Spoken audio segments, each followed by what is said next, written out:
को संकटपूर्ण बताया। हमको किसानों के बच्चों के लिए, मध्यम वर्गीय लोगों के बच्चों के लिए एक बड़ा सपना देखना है।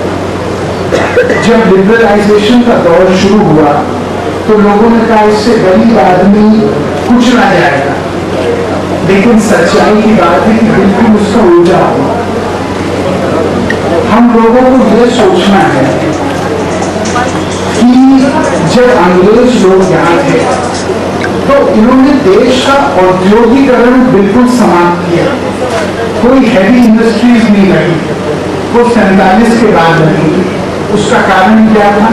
क्योंकि वो चाहते थे कि ये मजलूमों और मजदूरों की फौज इस देश में तैयार हो, कोई बड़ा आदमी न बन पाए यहाँ। भाइयों, इस समय देश संकट में, राष्ट्रीय सुरक्षा के संकट में, आबादी के संकट में, भ्रष्टाचार के संकट में और नेतृत्वहीनता के संकट में। तो हमारी सबसे बड़ी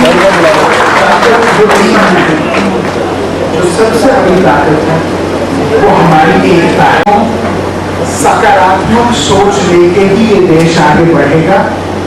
एक दूसरे को अपना समझ के ही ये देश आगे बढ़ेगा और अच्छे लोगों का चुनाव करके ही हम अच्छे नेता पाएंगे।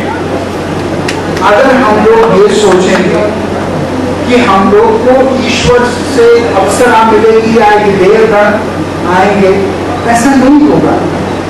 हमको अपने बीच में से ही अच्छा ढूंढना है।